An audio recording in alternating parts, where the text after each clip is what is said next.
But at the same time, I like it that the viewers have to become involved with a piece, because it sort of gives the piece a different meaning. Normally when you come into an art gallery, you just look at the work, you know, and you absorb it through your eyes and your cones and your rods, and it goes directly to your brain. And there's not sort of a visceral attachment to it. But when you have to come in and you just stepping on the pedal gives you an added degree of, I'd say, responsibility in the work. You don't just have to look at it, you actually have to do something. So it communicates to you in a different underlying ways. Now, in this piece, the rhythm again will be very important. And rhythm is sort of like a proven method of grabbing your consciousness and sort of putting it into a slightly different way of thinking. Like if you pay attention to certain rhythms, it can sort of take you from a very verbal way of thinking, which we normally do, and put you into non-verbal way. And I think when you're thinking non-verbally, your perception becomes a lot clearer and more flexible. And so when people are watching this piece with the rhythms, hopefully it will sort of draw them into watching the grass without having any opinion about it, but working much more in their attitude and their feelings towards grass. Now, you mentioned that you wanted the viewer to have a sort of a new interpretation or come up with their own meaning. What meaning would you assign to this piece for yourself? Again, meaning isn't the most important. This particular work, I'm working, I think, much more with attitudes. But I have my own sort of personal meanings for this. For example, when I showed this in Holland, or the other version of it, Holland is a very sort of ordered landscape. There's no nature there. It's all kind of a big park and set out very neatly and square, like you see the forests are just these very, very straight rows of trees. And so I kind of wanted to make this rectangular piece, even though it's a very long rectangle, about Holland, about the landscape there. But that was kind of a personal meaning.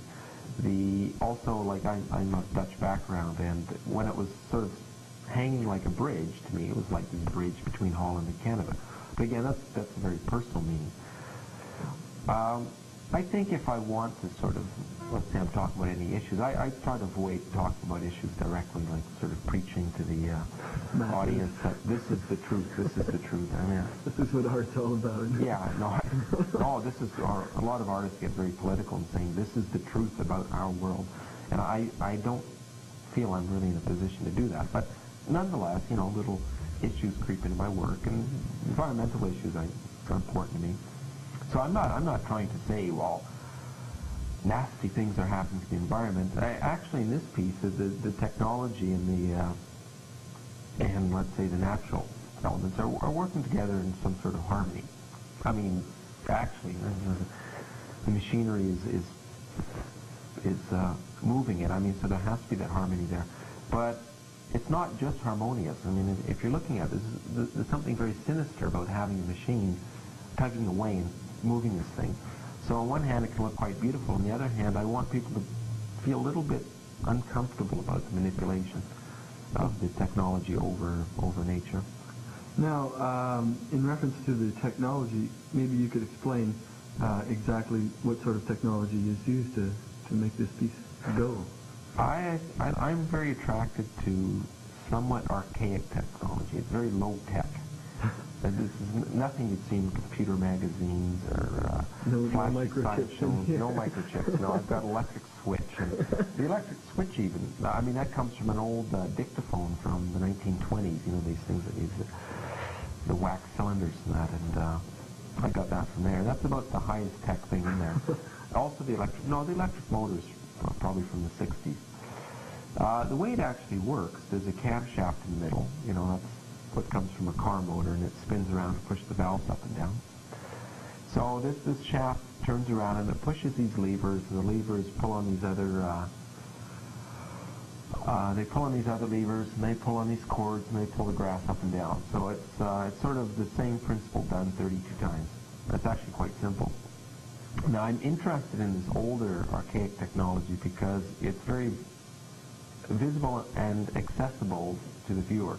There's nothing mysterious about it. I'm not trying to fool the audience or create a big mystery or myth about how this works. You can look at it and you can figure out exactly how it works. But it doesn't take away from the magic of it, I think. Also, in the older technology, I think it incorporates a lot of sort of inherent aspects of ritual again.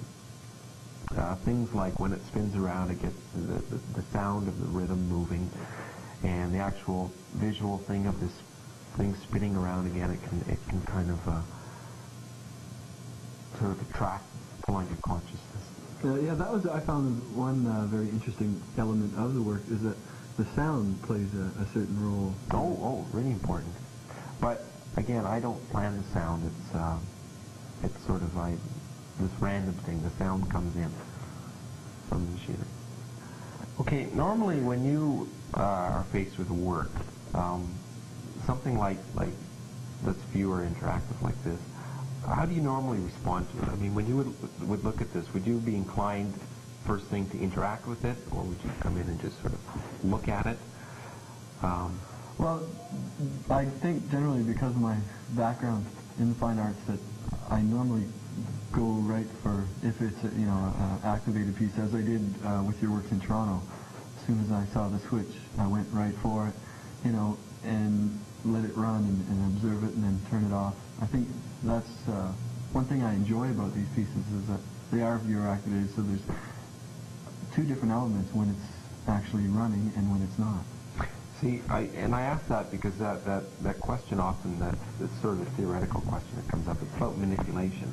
How you feel about the way an artist can manipulate the viewer?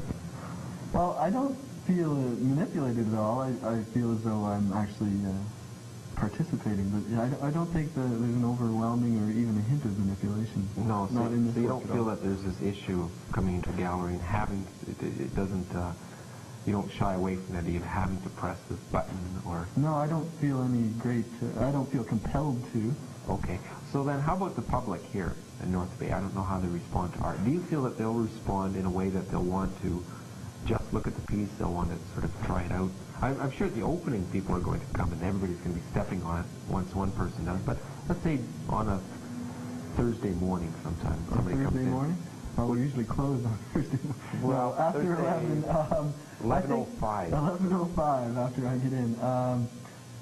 Well, normally I've found viewers somewhat intimidated by the idea of an art gallery, first of all, and then if the art tends to be something that they're not familiar with or haven't been seen before, they're a bit reluctant.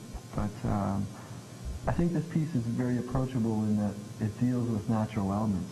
Okay, so you don't find it, let's say as you're walking past or coming in the door, you don't find it intimidating in its kind of scale? No, I find it actually very attractive. It's something that you want to look at and what you want to find out more about. That was interesting. Well, this piece, Machine with Grass by Doug Guias, will be at the Whitewater Gallery from March 1st to the 31st, and I encourage everyone to come out and see it. And thank you very much, Doug, for being here. It's been my pleasure.